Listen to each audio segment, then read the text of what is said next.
यत्कृपात्तमसंवन्दे परमानन्दमाधवम् श्रीमन्मदनिर्वकालं बृन्दारं पुरन्दरम् श्रीदेवं प्रपद्येऽहं दीनो गृहभारती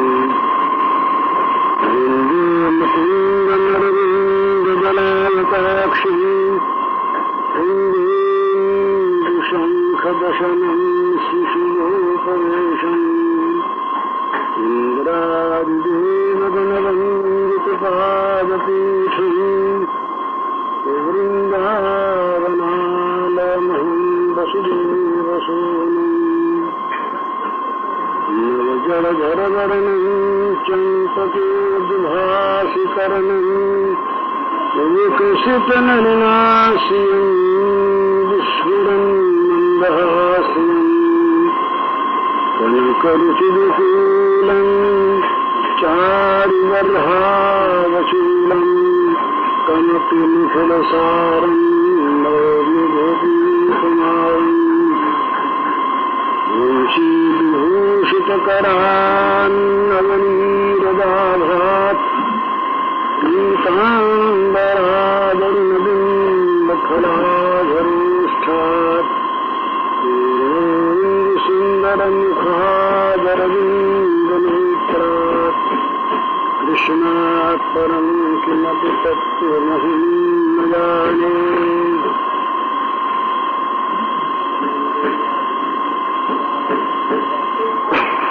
भगवान श्याम सुंदर सच्चिदानंद घन विग्रह के जन्म का महोत्सव हम लोगों ने कल मनाया। भगवान का महोत्सव मनाने वाले धन्य होते हैं, महोत्सव से उनकी तो शोभा नहीं बढ़ती।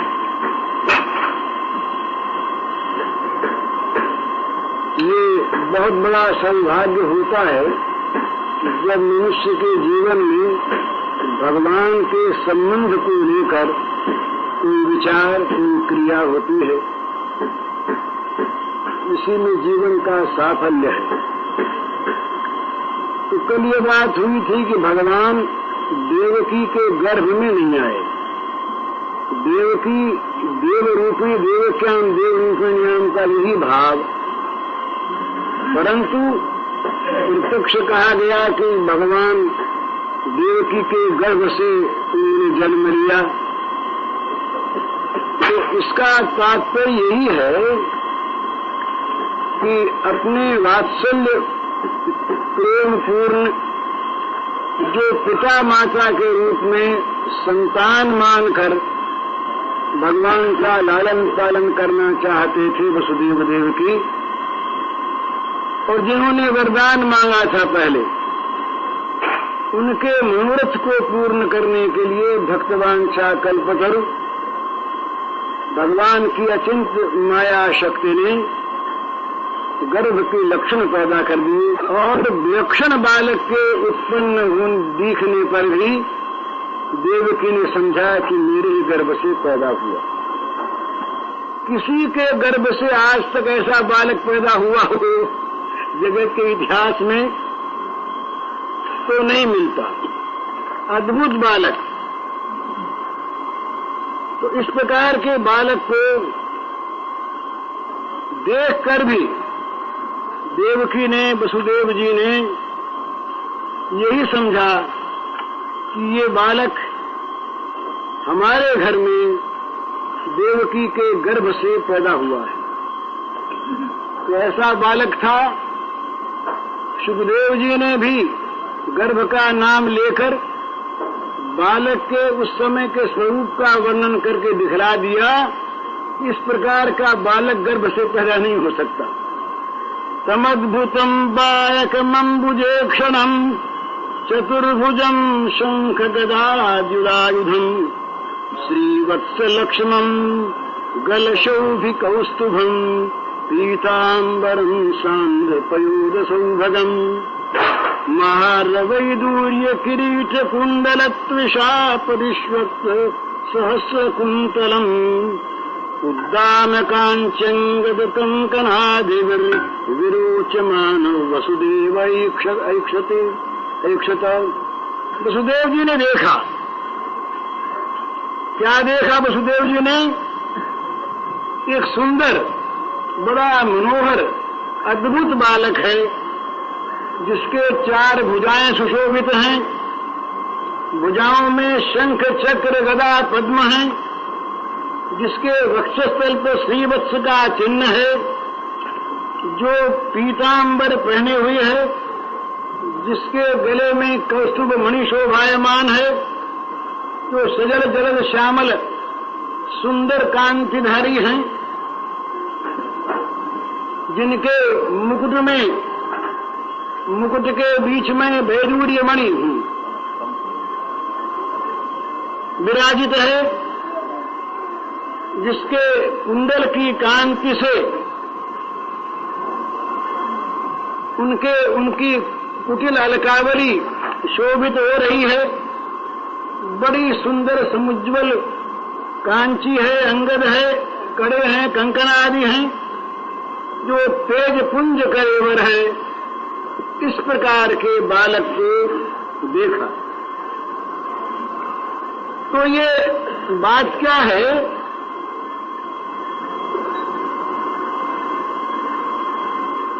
भगवान जिस रूप में जो भगवान को देखना चाहता है, जिस रूप में जो भगवान को प्राप्त करना चाहता है, जिस रूप में जो भगवान का चिंतन करता है, यद्यधियात उरुगाय विभावयन्ति तत्तद बपु प्रणय से शरणुग्रहाय। भागवत में ही आया है कि उनके भक्त जिस जिस रूप में उनका चिंतन करते हैं, उसी रूप में भगवान उन्हें दर्शन दिया करते हैं। तो आज वसुदेव जी ने देखा 4 हाथ हैं, हाथों में शंख चक्र गदा पद्म है।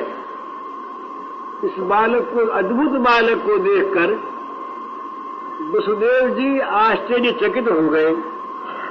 सोचने लगे कि हम जिन भगवान का निरंतर ध्यान करते हैं पढ़ कर, जो भगवान ध्यान में नहीं आते, क्या वही भगवान ये प्रकट हो गए हैं? सोचा भाई विष्णु पार्षद भी इसी प्रकार के होते हैं। फिर ध्यान में आया कि विष्णु पार्षदों में और सब बात तो होती है, पर कौस्तुभ मणि, ये श्रीवत्स का चिन्ह ये नहीं होता। तो इनकी दृष्टि गई गले की तरफ, वक्षस्थल की तरफ। तो इन्होंने देखा कि वक्षस्थल में दक्षिणावर्त वो स्वर्ण वर्ण जो रोमराजी है, श्रीवत्स का चिन्ह, वो सुशोभित है, और भगवान के गले में कौस्तुभ मणि विराज रही है। ये देखकर उनको निश्चय हो गया कि ये साक्षात भगवान हैं। इसके बाद उन्होंने भगवान का स्तवन किया। भगवान ने बताया कि हम तुम्हारे पूर्व जन्म में भी पुत्र हो चुके हैं, तुमने फिर पुत्र रूप में हमको चाहा, इसीलिए हम तुम्हारे फिर पुत्र रूप में अवतीर्ण हुए हैं। वसुदेव देवकी का जो प्रेम था ये वात्सल्यमय था, परंतु वात्सल्य के साथ साथ ऐश्वर्य समन्वित था। ऐश्वर्य से मिश्रित इनका वात्सल्य भाव था। आगे आप देखेंगे कि यशोदा मैया और नंद बाबा, गोकुल के सब लोग, उनमें विशुद्ध अनुराग था। उन्हें भगवत्ता का बोध नहीं हुआ, उन्होंने स्तुति प्रार्थना नहीं की, उन्होंने हाथ नहीं जोड़े, उन्होंने किसी प्रकार से उनकी अभ्यर्थना नहीं की, सम्मान नहीं किया। अपने बच्चे को जिस प्रकार से कभी खींच कर कभी रीझ कर जैसे माता पिता पालते हैं, उसी प्रकार उन्होंने पाला। तो इनका था ऐश्वर्य ज्ञान मिश्रित वात्सल्य भाव।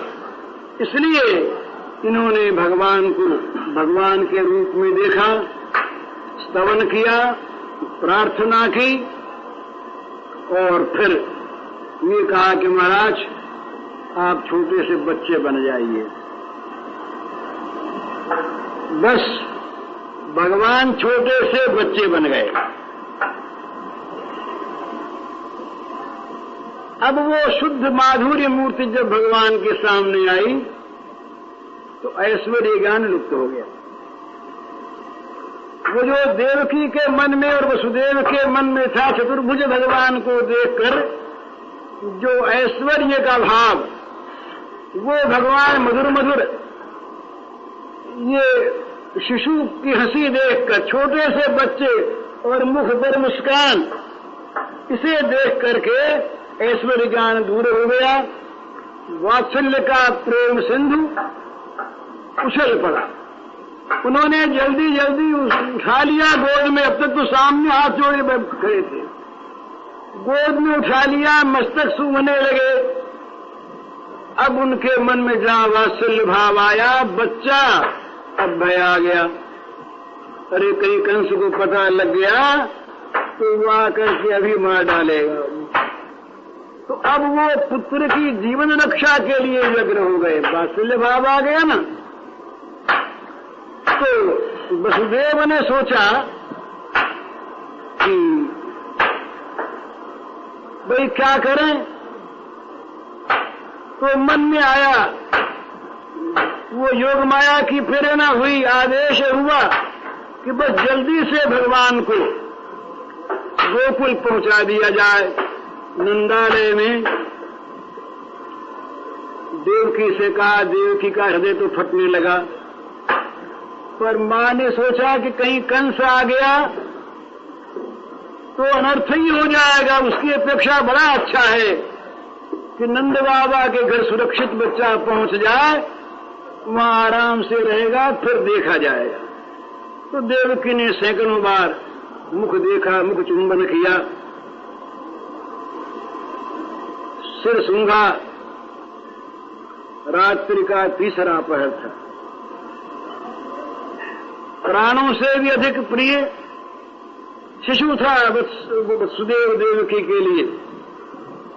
परंतु मन में आया ले चलना है, अब भगवान को ले चलना है, भगवान को हृदय पर धारण करके ले चलना है, भगवान की लीला धाम में पहुंचना है।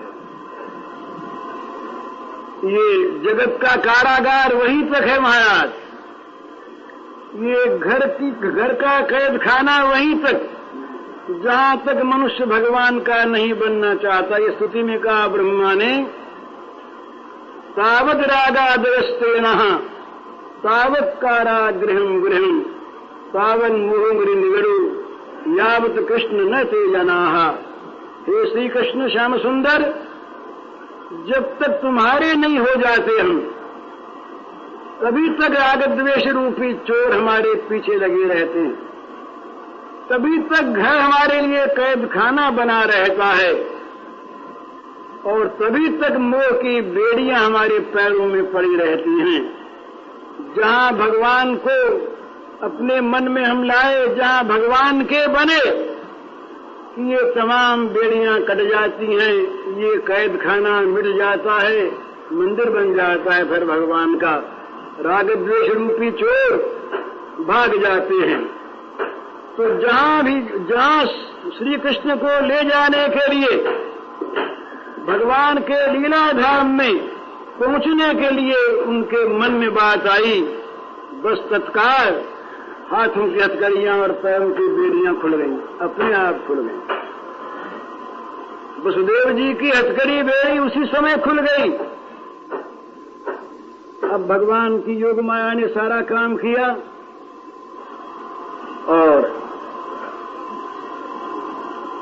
अब देखा कि भाई जाए कैसे, तो किवाड़ खुल गए। और भगवान की योग माया शक्ति ने ये किया कि सारे केवल प्रहरियों की नहीं, मथुरा के समस्त मनुष्यों की जो सर्वेंद्रीय शक्तियां हैं वे सब विलुप्त हो गई। कोई जाग न जाए, किसी को कोई जाग के देख ले, किसी को पता लग जाए तो सभी सब के सब द्वार पर बाहर घरों में निस्तब्धता छा गई। सभी माया निद्रा से अभिभूत हो गए। ये माया भगवान की लीला क्या करती है? भगवान के अनुगत होकर काम करती है। तो वसुदेव को बस अब ये सुविधा मिल गया। वो नंदालय में जाने की इच्छा करते ही श्री कृष्ण की माया से सारे मथुरावासी मोहित हो गए। भगवान की माया दो काम करती है। जो बहिर्मुख जीव हैं उनका मोहन करती है और भगवान के लीला संपादन का कार्य करती है। तो लीला शक्ति ने और माया शक्ति ने दोनों ने ही काम किया, सेवा की। शक्तियां सेवा करने के लिए। तो बस ये बाहर निकलने लगे तो कहते हैं भाई ठीक बात है। श्री कृष्ण को हृदय पर धारण करके जो आदमी चलना चाहता है उसके सारे बंधन अपने आप कट जाते हैं। बंधन काटने का प्रयास करने वाले तो निराश होते हैं। अपने उद्यम से, अपने पुरुषार्थ से, अपने बल से जो भवबंधन को काटना चाहते हैं वे तो बहुत अधिक रूप में निराश होते हैं। पर जो भगवान को हृदय पर धारण कर लेते हैं बस उनके बंधन अपने आप टूट जाते हैं। उनको बंधन काटने के लिए कोई प्रयत्न नहीं करना पड़ता। परंतु जिन्होंने श्री कृष्ण को हृदय में धारण नहीं किया, जो केवल भोगों को मन में रखे हुए हैं, वे लोग 1000 चेष्टा करें, लाख प्रयत्न करें तो वे बंधन से मुक्त नहीं हो सकते। बस माया की वो सांकल उनके गले में पड़ी रहती है, उनके हाथ बंधे रहते हैं, उनके पैर बंधे रहते हैं और कान को आदि ये सब पहरा देते, वहां पर नहीं जाने देते। तो इसीलिए माया मुग्ध जीव अपने पुरुषार्थ से नहीं आगे बढ़ सकता। लेकिन वसुदेव जी की भांति जो श्री कृष्ण को हृदय में धारण करके ब्रज के पथ पर, ब्रज माने भगवान की लीला भूमि, भगवान के माधुर्य का नित्य निवास जहां पर है उसका नाम ब्रज है। ब्रज में भगवान के माधुर्य के अतिरिक्त और कुछ भी नहीं है, ऐसा जो वही ब्रज है। तो इस ब्रज के पथ पर जो चल पड़ा भगवान को हृदय में धारण करके वसुदेव जी की भांति बिना चेष्टा के उसके माया मोह के सारे श्रृंखल टूट जाते हैं। काम क्रोध आदि जितने पहरी हैं, पहरेदार सब सो जाते हैं। कामना वासना के किवाड़ खुल जाते हैं। बिना चेष्टा से संसार की मुक्ति हो जाती है। वसुदेव ने भगवान को उठाया तो भगवान ने इशारा किया कि जगत के जीवों देखो, अगर तुम्हें मुक्त होना है काम क्रोध के पहरे से, अगर तुम्हें वासना कामना की बेड़ियों से मुक्त होना है, अगर तुमको अज्ञान के कपाट खोलने हैं तो बस वसुदेव की भांति मुझे हृदय में धारण करके मेरे ब्रज की तरफ चल पड़ो। संसार से मुंह मोड़कर मेरी तरफ चल पड़ो। अपने आप बेड़ियां टूटेंगी, हथकड़ियां टूटेंगी, कपाट खुल जाएंगे, प्रहरी सो जाएंगे। तो वसुदेव महाराज श्री कृष्ण को हृदय पर धारण किए हुए चुपचाप, अब वात्सल्य भाव है ना उनके मन में भय कि कहीं जरा सा खड़का भी हो गया और कोई जाग गया तो खबर हो जाएगी, कंस को पकड़ लेगा। तो धीरे धीरे वे राजमार्ग पर आगे बढ़ने लगे। श्री कृष्ण अपराकृत परमानंद घन विग्रह हैं, उनको अपने वक्षस्थल पर धारण करके ये जा रहे हैं। कोई क्लेश नहीं, जहां केवल आनंद का सिंधु ही लहराता हो, वहां निरानंद की तो कोई कल्पना नहीं होती। तो वो प्रतिपद पर एक एक पैंड पर वो मानो आनंद सिंधु में डूबे उतराने लगे। आनंद ही आनंद। बहिर्मुख जी, हम लोग अभिमान का बोझ लेकर संसार के मार्ग पर चलते हैं, इसलिए पद पद पर हमें दुख भोगना पड़ता है। हम कहते हैं बड़ी अशांति है, हमारा दुख जाता नहीं। चाहते हैं दुख मिट जाए, चाहते हैं अशांति मिट जाए, चाहते हैं सुख शांति हो जाए, पर क्या करें, होती नहीं। तो भगवान मानो वसुदेव के वक्षस्थल पर विराजित होकर कह रहे हैं कि देखो वसुदेव को, उसने मुझको हृदय में धारण किया और मेरी ओर चल पड़ा, तो बस सारा दुख, सारी अशांति, सारा मोह दूर हो गया, सारे दुखों का अवसान हो गया। तो वसुदेव का अनुकरण करो, वसुदेव की भांति हृदय में धारण करके मुझको तुम मेरी ओर चल पड़ो, तो अपने आप शांति, अपने आप सुख, अपने आप हो जाएगा सारा का सारा दुख का नाश। परंतु अगर अभिमान का बोझ लेकर, केवल भोग की कामना वासना को लेकर अगर तुम सुख की, शांति की खोज में रहोगे, तो कभी मिलने की नहीं है, मिलेगी नहीं, है नहीं, होगी नहीं। तो वसुदेव जी महाराज ले चले। तो कहते हैं कि भगवान नित्य लीला विलासी, वो सारे प्रपंच में रहते हुए भी प्रपंच से सुदूर, सुगुप्त अप्रपंच धाम में, जहां पर यहाँ के सूर्य चंद्रमा का प्रकाश नहीं होता, तद्धाम परमम मम, वहां नित्य लीला विलासी रूप में रहते हैं। और वो आए, आकर भी अब तक वात्सल्य प्रेमवती देवकी के हृदय में गुप्त रहे। इसके बाद अवतीर्ण हुए तो कंस के कारागार में, जहां लोहे के किवाड़ लगे पहरा दे रहे राक्षस, उसमें छिपे रहे, तो कोई उनका दर्शन नहीं कर पाए। वसुदेव उनको लेकर कैद खाने से बाहर निकले, परंतु मथुरावासी सब के सब माया की नींद में सो गए, इसीलिए मायातीत धाम वस्तु का उनको दर्शन नहीं हुआ। वसुदेव जब भगवान को लेकर मथुरा के राजमार्ग पर आए, देवता में सब बड़ी प्रतीक्षा में थे ना, गर्भस्तुति कर रहे थे और एक एक पल देख रहे थे कब प्रकट होते हैं, कब प्रकट होते हैं। तो ये जब प्रकट हुए तो ब्रह्मा, शिव, इंद्र आदि समस्त देवता आकाश मार्ग में आकर वात्सल्य प्रेमवान भक्त के हृदय पर बैठे हुए भक्ताधीन भगवान की बालक मूर्ति का दर्शन करने लगे।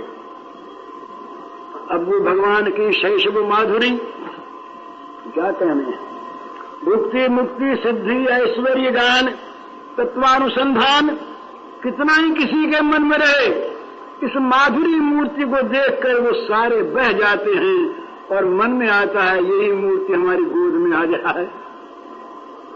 तो इंद्रादि देवता असीम ऐश्वर्य और अनंत माधुरी के निकेतन श्री गोविंद का प्रेम नहीं चाहते, तो ऐश्वर्य के ग्राहक हैं बेचारे। देवता जो हैं ये ऐश्वर्य के ही ग्राहक हैं, तो अपने भावानुसार ही वो भगवान को भी देखते हैं। तो उनके मन में ये नहीं आया कि ये भगवान लीला बिहारी बालक हैं, परंतु जब उनके स्वरूप को देखा, उनका भी ऐश्वर्य ज्ञान विलुप्त होने लगा। अब उनके मन में भी ये आ गया कि ये बालक है। तो कहीं कोई पहरेदार जाग गया और कहीं किसी मथुरावासी को पता लग गया और कहीं उसने जाकर कंस से कह दिया तो कंस आकर के न मालूम क्या करेगा। इंद्र ने भी ये सोचा, ब्रह्मा ने ये सोचा, वो भगवान के शैशव का जो माधुर्य था उससे जिस प्रकार मथुरावासी माया मुग्ध, उसी प्रकार इंद्र भी मुग्ध हो गए। इंद्र ने देखा कि क्या करें, ये तो चल तो रहे हैं, बड़े डरते हुए जा रहे हैं, कहीं कहीं किसी प्रकार शब्द न हो जाए। तो इंद्र ने सोचा कि एक काम करें, जरा वर्षा कर दें जोर की। इतनी वर्षा हो कि घर से बाहर कोई निकल ही न सके, तो सब अपने अपने घरों में घुसे रहेंगे और ये निर्विघ्न पहुंच जाएंगे, इनको तो कुछ होगा नहीं। तो इंद्र ने आज्ञा दी मेघों को कि भाई तुम लोग जाओ, श्याम सुंदर का रूप धारण करके जाओ, तुम्हारी मौज है आज तो तुम्हारी वर्ण को लेकर भगवान प्रकट हो रहे हैं। तो घन कृष्ण वर्ण मेघों को ये आज्ञा दी कि जाओ भाई मंद मंद गर्जन करो। और सौदामिनी से, बिजली से कहा कि देखो तुम रास्ता दिखाती रहो, बीच बीच में चमक चमक कर मसाल का काम, लालटेन का काम करो। तो बस श्री कृष्ण को लेकर अंधेरे में यज्ञ से हो रहे थे, आगे बढ़ रहे थे। तो बिजली अपना काम, बिजली ने सोचा कि आज तो निहाल हो गई। अरे श्री कृष्ण के भक्त को पथ दिखाना है, इससे बढ़कर बिजली के जीवन में कभी आज तक सौभाग्य नहीं हुआ। बिजली के भी अधिष्ठात्री देवता है, प्रसन्न हो गए कि आज तो अनंत काल में जो फल नहीं मिला हुआ आज मिल गया। बिजली चमक चमक रहा, ऐसा नहीं कि कुछ चकाचौंध उत्पन्न कर दे, नई बिजली चमकी आज। हमेशा बिजली जब गूंजती है तो आंख में जरा झुलस सी जाती है, आज नहीं, बिजली प्यारी लगे, बिजली चमके, प्रकाश हो जाए पर आंख मूंदे नहीं। तो बिजली बीच बीच में चमक चमक कर और वसुदेव जी को पथ दिखाने लगी। और जहां भी देखेंगे यहाँ पर कुछ बस्ती है, घर है, वहीं पर जोर से वर्षा। जहां घर नहीं वहां तो वर्षा बंद हो जाए, और जहां देखेंगे आदमी कोई जाग जाएंगे और कोई बाहर निकल जाए तो वहां घोर वर्षा आरंभ हो जाए। तो इस प्रकार से वर्षा होने लगी। तो शेष जी ने देखा, पहले से ही देख लिया कि भाई भीग जाएंगे श्याम सुंदर, तो छाया करो। ये जो संकर्षण है, ये चतुर्व्यूह में भगवान की दूसरी मूर्ति है और इनका जो दास्य भाव है वो अनादि सिद्ध है। ये हमेशा ही भगवान का दासत्व का पत्ता लिखाए हुए हैं। ये विविध रूपों में शय्यासन परिधान पादुका छत्र चामरैहि किम न भूस्तस्य कृष्णस्य मूर्ते भेदेषु मूर्तिषु।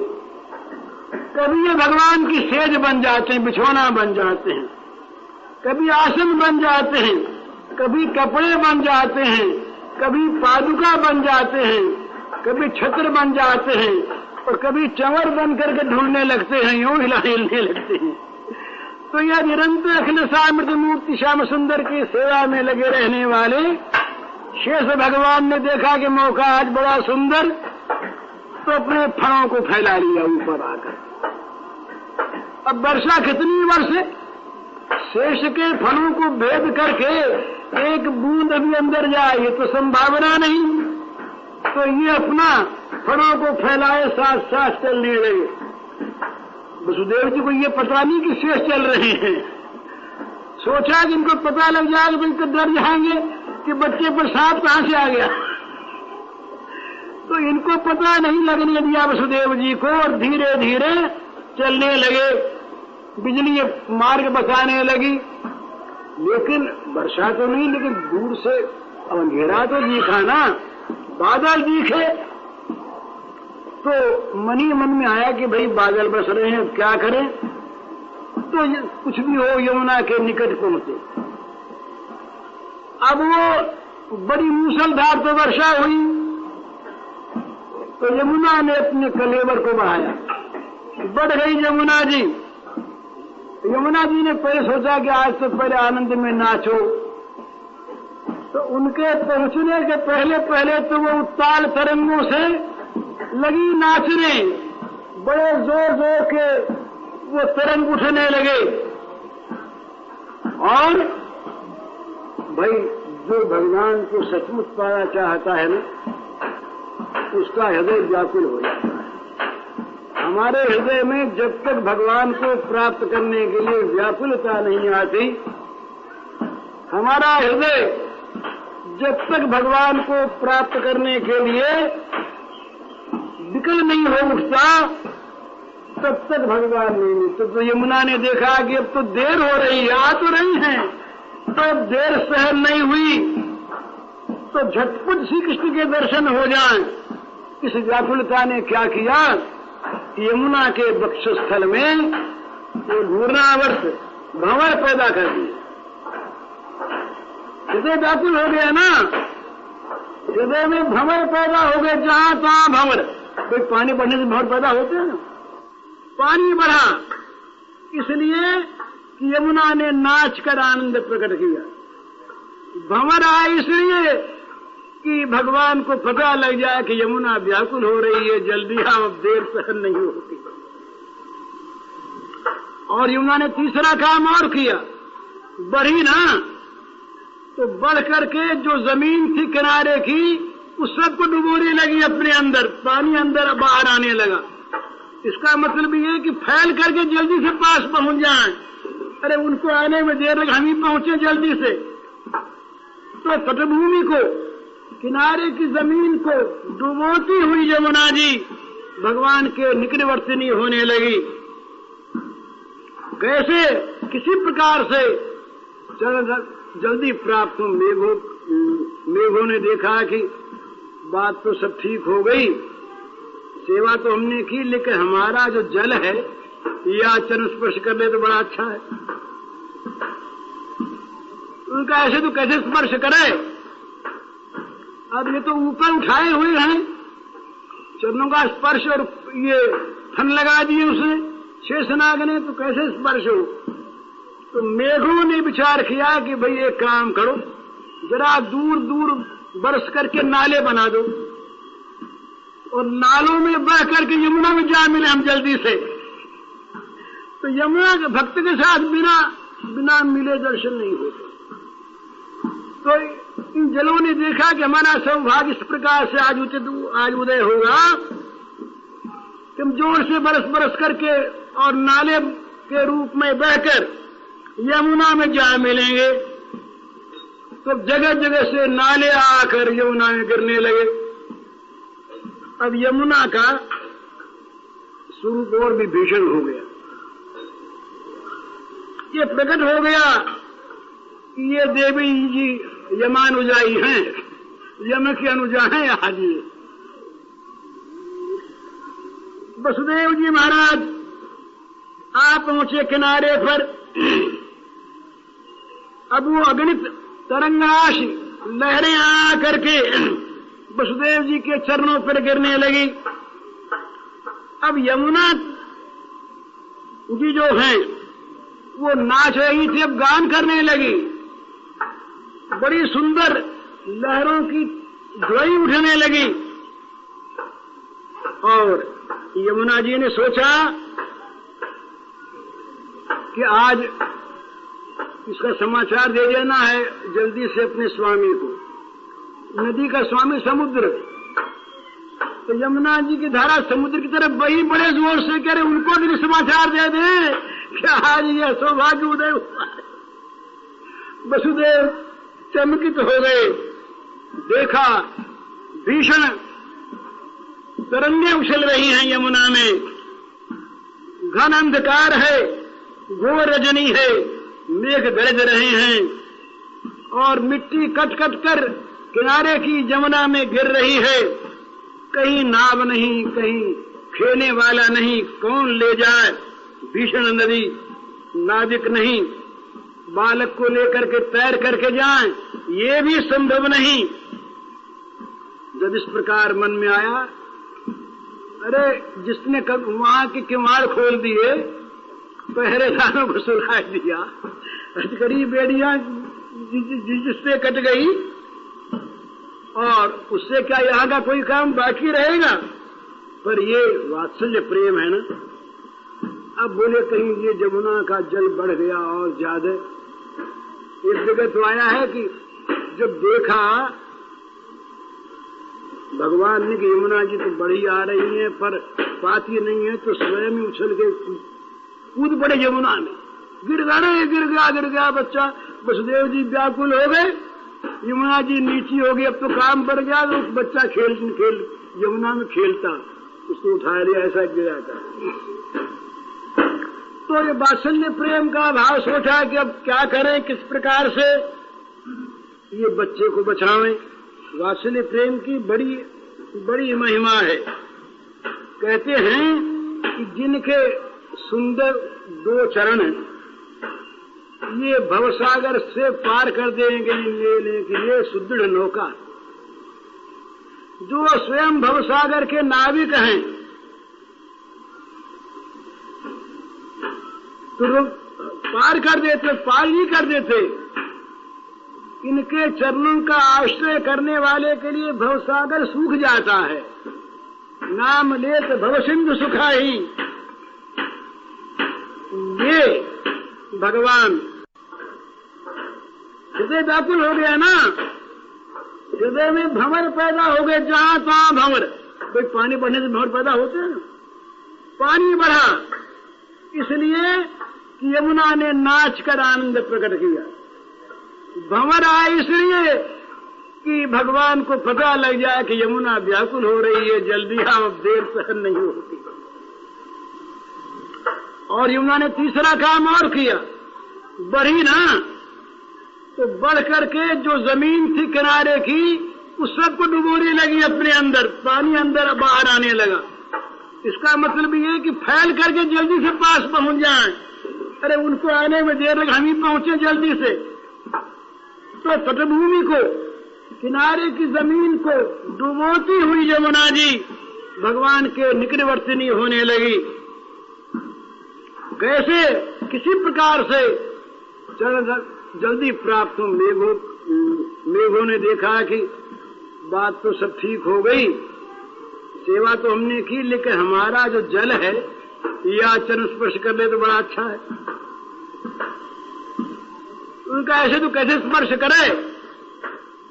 अब ये तो ऊपर उठाए हुए हैं चरणों का स्पर्श, और ये फन लगा दिए उसने शेषनाग ने, तो कैसे स्पर्श हो?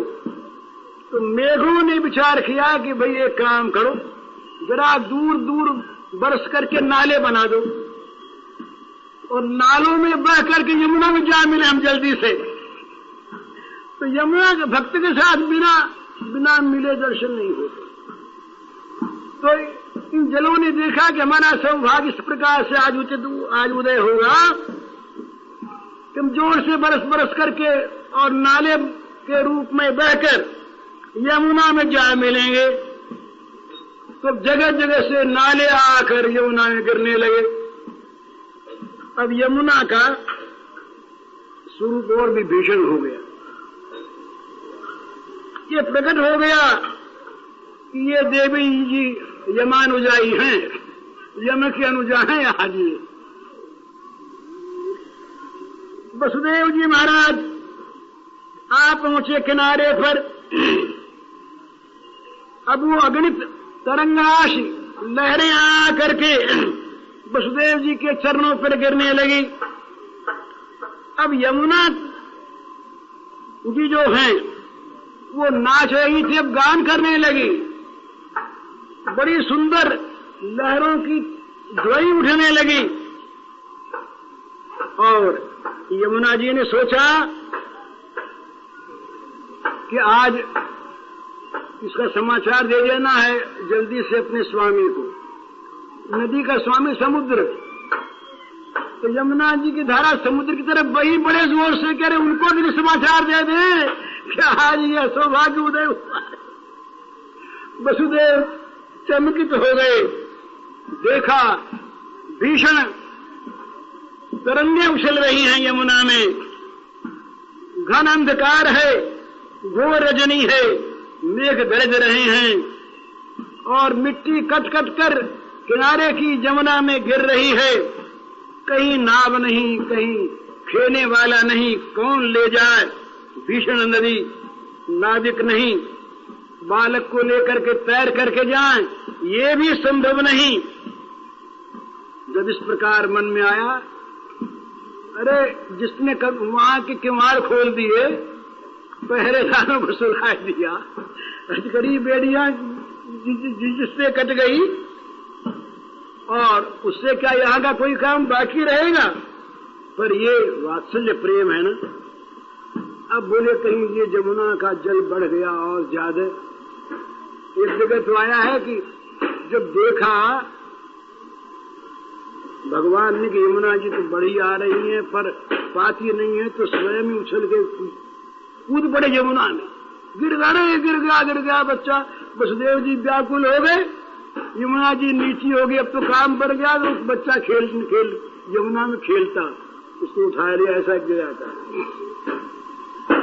तो ये वात्सल्य प्रेम का भाव सोचा कि अब क्या करें, किस प्रकार से ये बच्चे को बचावें। वात्सल्य प्रेम की बड़ी बड़ी महिमा है। कहते हैं कि जिनके सुंदर दो चरण ये भवसागर से पार कर देंगे लेने के लिए सुदृढ़ नौका, जो स्वयं भवसागर के नाविक हैं, तो पार कर देते, पार ही कर देते। इनके चरणों का आश्रय करने वाले के लिए भवसागर सूख जाता है। नाम लेत भवसिंधु सुखा ही, ये भगवान उनकी गोद में है। परंतु भगवान गोद में होते हुए भी भगवत्ता भगवान की समय डूब गई ना वात्सल्य सागर में। वो देख रहे हैं ये मेरा सुपुत्र है, तो इसी चिंता में तो क्या किया, बोले उठा करके यहां से यहां था, उठा के थोड़ा ऊंचा किया, यहां कंधे पर बैठाया, कंधे पर ले लिया श्री कृष्ण को। यमुना और ऊंची हो गई तो सिर पर ले लिया, सिर पर लिया। अब सिर तक यमुना जी पहुंच गई। अब तो महाराज सामने देखे, इधर भंवर, इधर भंवर, इधर भंवर। यमुना अपनी व्याकुलता प्रकट कर रही है, अगर जल्दी से पैर छुआओ ना, नहीं कैसे शांत हो। तो भगवान ने चुपके से पैर निकालने का उपक्रम किया। तो जहां भगवान का जरा सा पैर निकला, यमुना ने उछल करके छू लिया पैर। बस इतने में आगे पैर बढ़ाया उन्होंने, तो देखा कि पैर ये जल तो घुटने तो क्या गया, ये क्या हो गया भाई। अब तक तो सिर से ऊंचा जल जा रहा था और अगले ही पैर में ये घुटने तक जल हो गया। क्या आश्चर्य हो गया, समझे नहीं। वसुदेव जी ने सोचा कि ये कोई बात नहीं, अरे मेरा ये भ्रम था, ऐसा ही कोई तरंग से ऊंचा जल आ गया होगा, जल बढ़ा थोड़ा ही है। ये तो ऊंचा जल कोई लहर जोर की आई तो यहां तक आ गया, मैंने समझा यमुना बढ़ गई। उस समय ऐसा था कि इधर भी उतरी, उधर भी उतरी, अब उसको भूल गए। तो श्री कृष्ण के चरणों के स्पर्श की आशा से जो यमुना उत्ताल तरंगों से नृत्य कर रही थी और बढ़ी चली जा रही थी, भगवान का चरण स्पर्श पाते ही शांत हो गया। और यही ठीक है महाराज, जब तक भगवान का चरण स्पर्श नहीं होता तब तक अभिमान स्फीत होता चला जाता है, बढ़ा चला जाता है, कहीं उसमें निश्चलता नहीं आती, शांति नहीं आती। वो तो तरंगों की भांति उछलता है जीवन। निश्चित विभ्रांता मोहजाल समावृता। लेकिन जब भगवान के चरणों का स्पर्श हो गया तो तरंगे थम गईं, वो स्रोत का जो आवेग था अवरुद्ध हो गया, यमुना शांत हो गई, निश्चल हो गई, निस्तरंग हो गई। यमुना का अगाध अतल तल वो दिखने लगा। वसुदेव जी बड़े मजे में आगे आगे बढ़ने लगे। तो कहते हैं कि भाई यमुना जी गंभीर तो बहुत थी, पर यमुना जी ने देखा कि अब की तो भगवान के लिए कुछ विशेष सेवा करनी है। त्रेता में राम ने समुद्र पर पुल बांधा था, रामावतार में भगवान ने सीता के उद्धार के लिए जा रहे थे, बीच में आ गया समुद्र। तो नदीपति ने अपने वक्षस्थल को दिया कि भाई हमारी छाती पर तुम पुल बांधो। अपनी छाती पर पुल बंधवाया और उस पार जाने के लिए मार्ग दे दिया। यमुना नदी ने सोचा कि हम भी तो समुद्र के ही घर वाली हैं, तो आज श्री कृष्ण को तो वहां तो राम को खुद पार होना था, तो आज तो श्री कृष्ण को लेकर ये भक्त जा रहे हैं और भक्त ब्रज में जाना चाहते हैं। तो यमुना ने सोचा कि आज पुल नहीं बनने दे रहा है। अरे पुल बन के जाए तब तो फिर ये हमने भक्त की क्या सेवा की, पुल नहीं बनाना है। तो क्या किया कि अंदर की जमीन को ऊंचा कर दिया। जो तल की जमीन थी ना वही ऊंची होकर के पुल बन गई। तो कहते हैं कि भाई बात ठीक है, जो भगवान के भक्त हैं उनको पार होने के लिए न पुल बनाना पड़ता। हनुमान जी तो राम जी तो नहीं पार हो सके, पर हनुमान जी पार हो गए, बिना पुल के ही गए वो हनुमान जी। तो जब पुल बंध रहा था राम जी का, तो नल नील बड़े ये इंजीनियर थे, बड़े भारी, ये सब जोड़ जोड़ कर ऐसा वर्णन आता है। पर भक्तों ने देखा दूसरी चीज, वो राम नाम लिखते और डालते तैर जाते। तो आगे भगवान राम से कहा कि महाराज बड़ा चमत्कार हो रहा है, आपके राम नाम को लिख करके डालते हैं पत्थर, और पत्थर जमी उसमें डूबते नहीं पानी में। पत्थर तो डूब ही जाता, पत्थर डूबते नहीं। वे भी ऐसी बात, हमने तो चमत्कार कभी देखा नहीं था। राम जी बोले अगर हम भी देखें, तो खुद गए जा करके उठाया एक पत्थर को, उस पर रह लिखा और डाल दिया, डूब गया। बोले तो डूब गया ना? अरे बोले महाराज जिसको आप हाथ से छोड़ दें वो तो डूबेगा ही बेचारा, वो तो डूबेगा ही, वो तरेगा कैसे? आपका नाम तार देता है, तो जिसको आप छोड़ देते हैं वो बेचारा तो डूबता है। तो ये भगवान के भक्त जो है ना, इनको भगवान हाथ में रखते हैं, ये डूबते नहीं, इनके लिए सारी सुविधाएं अपने आप हो जाती है। तो यमुना जी ने देखा कि आज पुल नहीं बनाना है, आज तो अपनी पुल बन जाना है। तो अपने अंदर की भूमि को यमुना जी ने ऊंचा कर दिया, समुद्र पार हो गए। तो भाई अगर पार होना है तो अपने को भगवान के हाथ में सौंप दो और भगवान को अपने बक्षस्थल पर बैठा लो, फिर चलो, सारे विघ्न अपने आप हट जाएंगे। गर्व सुधा रिपुख मिठाई, गोपद सिंधु नल सितलाई। तो कहते हैं यमुनाम चाच गंभीराम नाना वर्त शताकुलाम वसुदेव वहन विष्णु जानु मातृ भाम ययो। बड़ी गंभीर यमुना थी, बड़ा गहरा पानी था, बड़े बड़े उसमें आवर्त भंवर पड़ रहे थे, पर वसुदेव जी पार हो गए घुटने तक पानी में ही। तो भगवान को लेकर के पार हो गए। पर अब नंदगांव में तो पहुंच तो गए, पर अब जाए कैसे? अंधेरा। और नंद बाबा के कई महल थे, कौन से महल में भगवान का आविर्भाव होगा? माता जी कहाँ सो रही है क्या पता इनको, तो रास्ता कौन बतावे? अर्धरात, ये तीसरी पहर रात की अंधेरी रात, कहीं आदमी दिखे नहीं। तो अब देखा भाई क्या करें, तो भगवान को लिए हुए जा रहे थे। तो यमुना जी ने पीछे से ध्वनि के, बड़ी शांत यमुना जी बोली, मधुर, बोले वसुदेव तुम जाओ। भगवान की ओर चलने वाला कभी मार्ग भ्रष्ट नहीं होता। कहीं बीच में भगवान जब अभिमान को ले लेता है तब तो गिर जाता है। कि बीच में अभिमान को ले लिया कि मैं ज्ञानी हो गया, भक्त हो गया, तब तो गिर जाता है। और नहीं तो कभी मार्ग से गिरता नहीं। तुम जिधर जाओगे वही मार्ग बन जाएगा। ये देखना नहीं पड़ेगा मार्ग। तुम्हारे पैर जिधर चलेंगे वही भगवान का मार्ग, वही तुम्हें भगवान की ओर ले जाएगा। तुम्हें खोजना नहीं पड़ेगा मार्ग। अरे जिसने श्री कृष्ण को हृदय में धारण कर लिया वो क्या मार्ग खोजेगा? वो जाएगा वही मार्ग, वो बोलेगा वही शास्त्र, वो करेगा वही लीला। तो तुम तो धन्य हो आज। तो वसुदेव जी को वास्तव में दिशा का ज्ञान है नहीं, बस वो तो श्री कृष्ण को गोद में लिए जा रहे हैं। वहां देखा तो गोकुल में भी सब सो रहे। यहाँ तो योग माया स्वयं आई है ना, वहां तो योग माया तो स्वयं प्रकट हो गई योग माया नंदालय में। तो सब के सब सो रहे।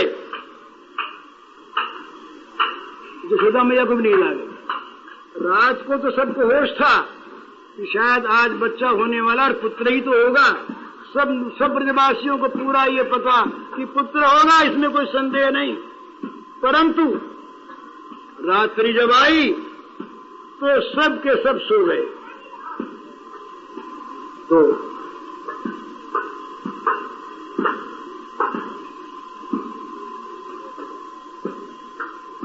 यशोदा मैया रात को तो जागती थी, शाम को तो फिर ये भी सो गई। अब योग माया ने तो योगी माया ने ठहरी ना, सबको मोहित कर दिया। उनको मालूम भी नहीं हुआ कि योग माया जी प्रकट हुई है। योग माया जी बस बिजली की सी उसकी शक्ल, वो अपनी आकर के बगल में सो गई। योग माया सो रही हैं। ये पहुंचे, थोड़ा सा रात्रि का शेष है, वसुदेव जी को लौटना है। सारी व्यवस्था योग माया ने अपने आप कर दी और ये श्री कृष्ण को लेकर के अंदर गए। यहाँ भी किवाड़ सब खुले और जिधर पैर जाओ वही रास्ता, ही तो बात हो ही गई। तो सीधे ये पहुंच गए अंतपुर में नंद बाबा के।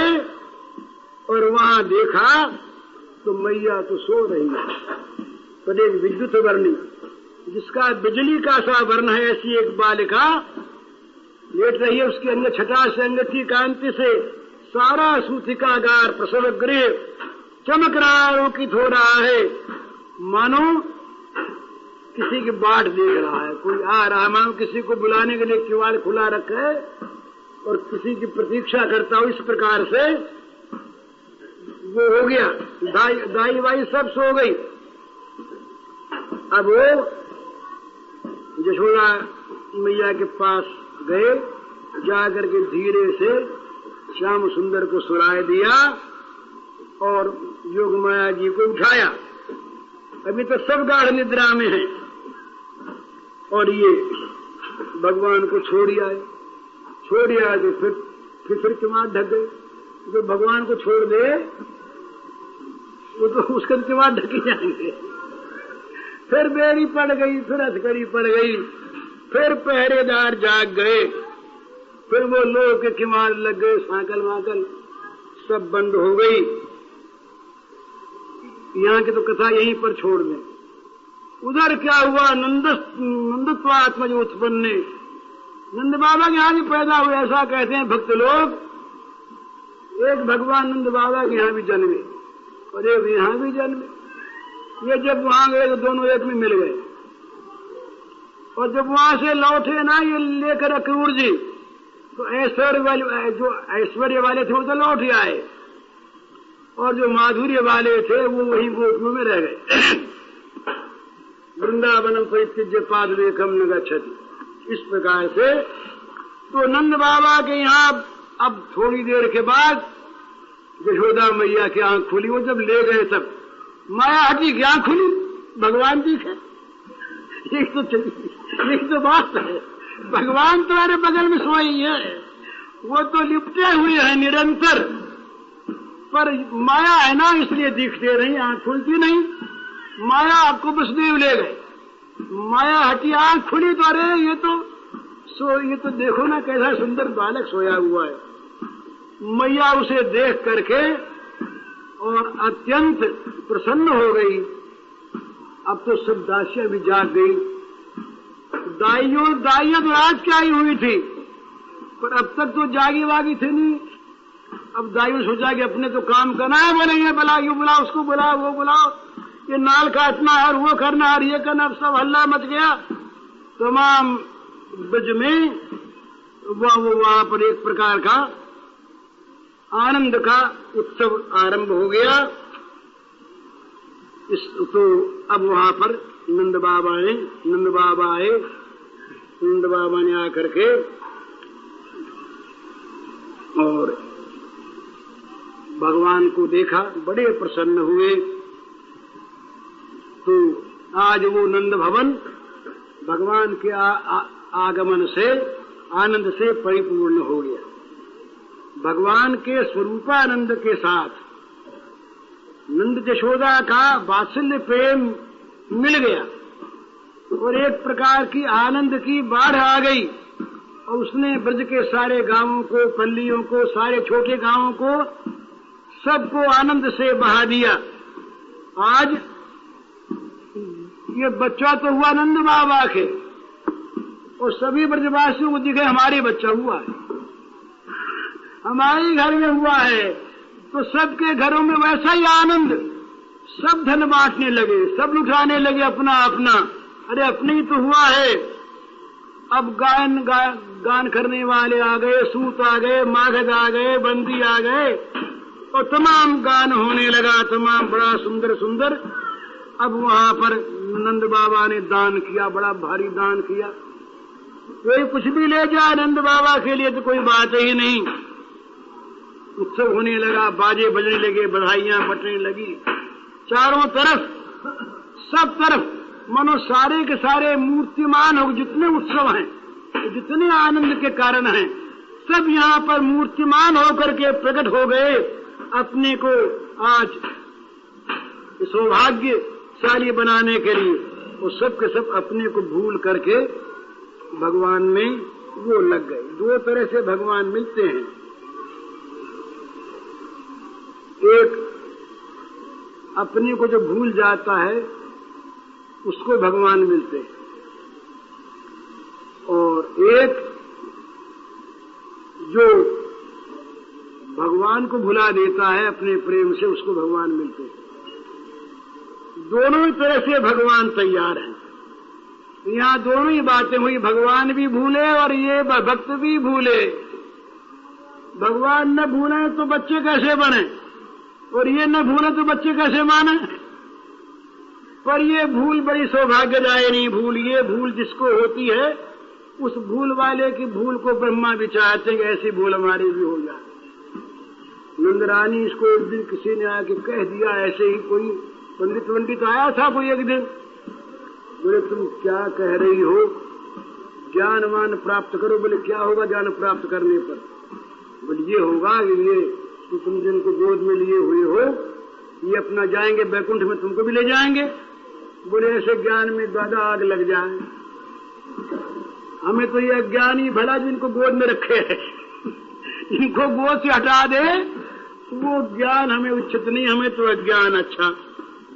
तो नंद बाबा के यहाँ आनंद छा गया।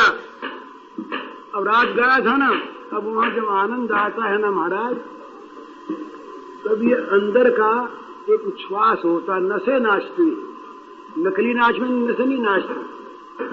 तो वहां पर बड़े बूढ़े सब के सब नाचने लगे। इन्होंने देखा देवता होने की मौका है ना आज, तो यहाँ कौन देखता कौन नाचता है आज। तो ये सब ग्वालों का वेश धर धर करके सब के सब शिव ब्रह्मा इंद्र सारे के सारे आ गए। शिव नाचे, ब्रह्मा नाचे और नाचे इंद्र, गोकुल में ग्वाले नाचे पा करके गोविंद। इस प्रकार नंद के मंदिर में आनंद का स्रोत बह चला। सब के सब गोप वो दही दूध ले करके हल्दी मिलाई हुई, तो केसर वेसर तो अब चली नकली, हल्दी हल्दी हल्दी मिला करके दही में और दूब मिलाकर कुमकुम मिलाया, उसमें कुमकुम मिलाया, गोरोचन मिलाया और ले करके सब भर भर के और श्रृंगार किया। अब श्रृंगार करने में देर लगे तो बोले चलो ऐसे ही आ जाइए सही। अरे बोले हमने नहीं किया तो कोई बात नहीं, वहां तो सारा श्रृंगार ही श्रृंगार है। सब चल पड़े ब्रज की ओर और वो वहां दधी करदम का उत्सव हुआ। अब दधी करदम का उत्सव यहाँ होने की बात है, नकल करते हैं हम लोग तो, न हम नंद बाबा के भावों के हैं न ब्रजवासियों के, नकल है हमारी। भगवान कृपा करे। तुलसी नंद लाला की जय।